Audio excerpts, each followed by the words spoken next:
Hi, welcome once again to Strand Styles and Beauty channel. So in today's video, I'm going to show you how I made my lovely ombre box braided wig, and the method I'll be using is one of the easiest way of making box braided wig. Stay tuned.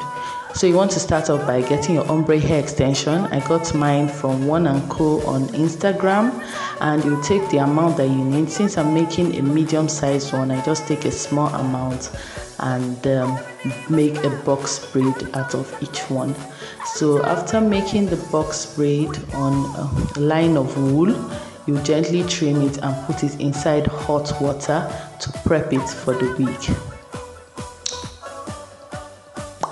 Next, you take the line of wool that you made just for the closure aspect, and you kind of put it on top of the closure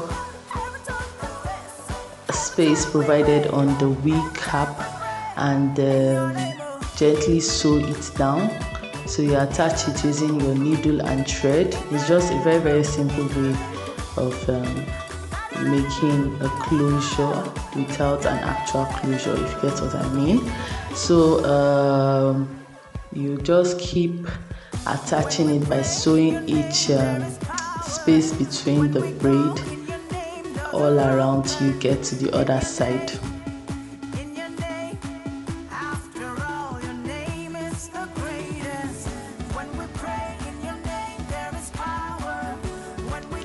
Make sure that you firmly attach each wool or the space in between the braid to the wig cap so that it doesn't come loose at the end.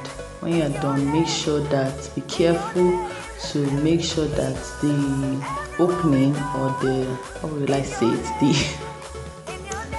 the opening or the space that you're going to leave in between the two lines of braided hair is not too wide and it's not too close together as well.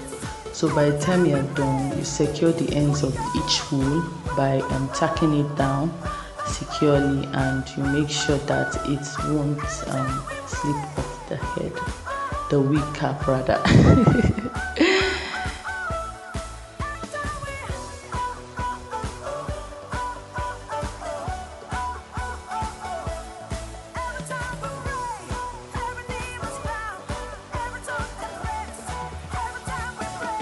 So you can see the pattern is all right.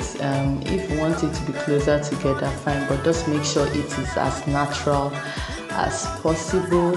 And I'm not using any closure on this one, so I use the braided hair on the wool to make the closure. So this method is without closure. So next, you just take each piece of box braided hair that you have made and gently sew it onto the wig cap like you are fixing a weave onto your wig cap.